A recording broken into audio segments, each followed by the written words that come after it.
Hello everyone, it's your boy Doxlayer555 and I'm back with another Berserk chapter review, this time for chapter 373. And what a glorious chapter this one is, man. Like, it's literally been like 3 weeks since the last one. It's crazy, man. Okay, to be fair, it's been like 3, not 2, but anyways. Sadly, the color page streak has finally been broken as we start with a traditional black and white page where Serpico and Isidore have a conversation, which basically gets us up to date with the gang's actions and what they've been doing in the last few chapters. We basically find out that Shirky is performing some sort of magic rite, which, like, will let her find out what Casca is, which naturally, like, Isidore's being, like, knows nothing about, like, he's just being a child.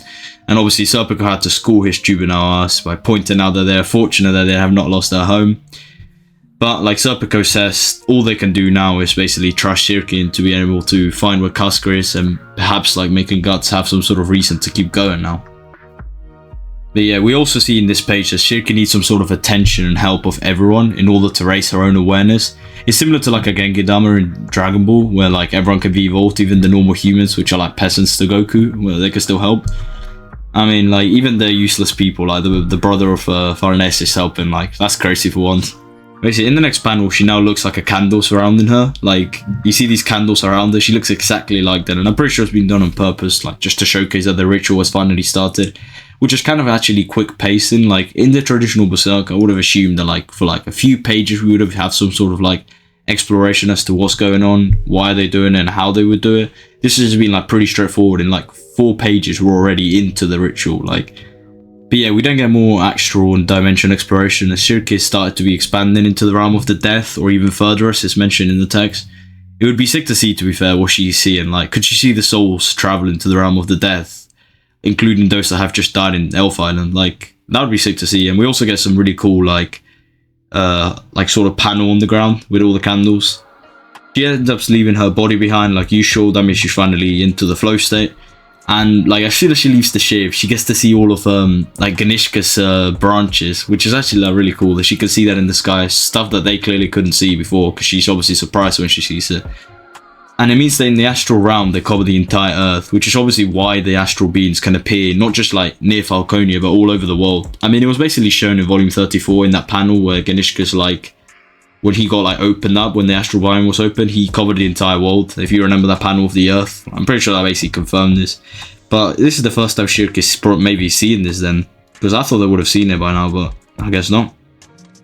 And it seems that she's like using the branches as a way to expand her to go even further, which could be what Griffith does to teleport his troops. You know, when they just go into like a portal and they appear in Falconia instantly by just using his astral powers. And honestly, I'm pretty sure that's what it is, because we've seen him ride through the branches before, and only someone like him and Shirky could actually do that. And as Shirky realizes that all of the odd, which I assume is like astral energy or some sort of thing, I'm not quite 100% sure if they've explained this like mechanics before. But anyways, I presume that she finds out that like Griffith will be at the center of the tree, because I mean, he's literally like God, man. He's going to be at the center of anything that happens in Berserk. And after she got to witness his power head on in like, chapter 364, then she'll probably know that he'll be at the main center of all of this. We then finally cut back to our goat, the man himself, Guts, who's surrounded by rats and still unable to even move. Like, bro, how they doing my boy this dirty, man? This is just pain. We also see the Beast of Darkness manifest itself onto the sword, and the encounter that follows is like simply incredible. Like, get ready for incredible panels, man. Like, oh my god, man, the art in this chapter just goes far and beyond.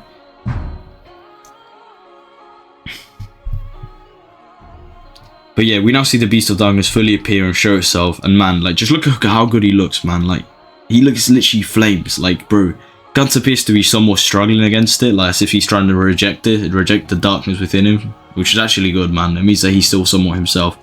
But the Beast of Darkness is just laughing on his face, man. And then we literally, like, he just sits down on the Dragon's Lair like if he was a dog, man, like a normal dog. And it just looks so sick, man. I don't know why I love his design so much. But yeah, he's just like, of course he appears when Guts is at his lowest. He begins to tease him because just like he said he would before in the manga, he said, when you get to your lowest, I will be there, like ready. And he starts to tease him, you want it, don't you? And then he says power on the next panel. And of course, Guts is now like teased with power, and how our normal Guts would obviously reject it. He would obviously choose his friends first. the now destroyed Guts, who could do nothing against Griffith, who has now literally lost Casca, doesn't even hesitate. He goes straight for it, and we then get an incredible panel, which is literally the exact replica of the Black Swordsman panel, which is Guts when he was at his most demonic and inhuman, showcasing that he is slowly returning to that state, which hurts to see, man. After all we've been through, he's slowly coming back to that beast inside him. And this is further continued by the next panel, which is another shot showing Guts with his classic demon eyes, man. We haven't seen this in a while, right? And another panel that seems exactly the same as when he met Griffith in the Sword of Hills, which is shown on screen. But man, like, the art is simply incredible. Like, they really cooked on this chapter, that's all I have to say. Because, like, the amount of references, like, this is how you know the people working on this manga actually have read Berserk. They're actual fans of the series. Koji Morris and just anybody on the street, man. Like, he's clearly family to Miura, man. But then, bro, just look at this panel, man. Like, shockingly, who appears in the chapter? None other than Griffith. What the fuck, man? Like, bro, I was reading this and I was like, yo, like, wow, man. Griffith just appears out of nowhere again. Like, I thought it was over, man. But no, nah, man. He comes here and he's standing on Guts' sword, just like when he did on Golden Age in their first battle when Guts got destroyed by him. And that's when he joined the Band of the Hawk. Like, holy fuck, man. He is the reason Guts broke out of this rage. And he takes yet another L without Griffith even being there. It's just like an illusion. And Griffith still wins. But, like, man, this just makes me, like, hate Griffith even more. Because, like, even now he stood mud in it. Just fuck Griffith, man, like usual in every chapter. Although this is a peak panel. Just look at, like... Man, it's just so sick to see this, like, now, like, 300 chapters later. Anyways, Guts is forced to vomit out of disgust, disbelief, and probably some grief. He's feeling he's crushed, and how can not he, man? Like, bro, he's literally just got destroyed. We then see more pain as Guts collapses into the ground and the Beast of Darkness still dwelling about. And then the Beast of Darkness just points out that, like, he cannot be denied and that he is limited by the brand, by the flesh that remains you. And then the theory that Guts may use the Veil or go Berserk out of rage still stands. I mean, just look at this, man. Berserk has been crafting peak storytelling that is simply waiting to happen. Everyone already knows something's going to go down in this with Guts' Beast of Darkness and the Beyblade he has. Something is going to happen. And then look at this holy panel, man. Look at this panel. Holy shit. Like, the art is just fucking flames. The Beast of Darkness continues stating that his blood, the creaking of your bones, your pain, and even your soul, yield them all to me, you're all, if you do. And then he just starts laughing, man. Obviously he's hinting that Guts will become powerful enough to take on Griffith and maybe even, like, beat him. And in the final arc, I imagine Guts will have to make some sort of choice related to this, whether to embrace the darkness within him for revenge or choose to keep his humanity and prevail at the expense of power and revenge, which is just like a theme that we've seen all throughout Berserk, especially lately as Guts has been developing even more than that. But man, out of nowhere, to conclude this chapter, the fucking cushion appear. Bro, what is that? Where are these people coming from? They're in the middle of the ocean, and out of nowhere, these men just appear and take over. Like, bro, they fully took over the ship, even though Serpico and Isidro were on standby. That means, like, they were defeated, man. They're not like just anybody on the street. They're fucking strong. And they appear to throw some smoke bomb, which I think is kind of like a sleep bomb. It makes them faint.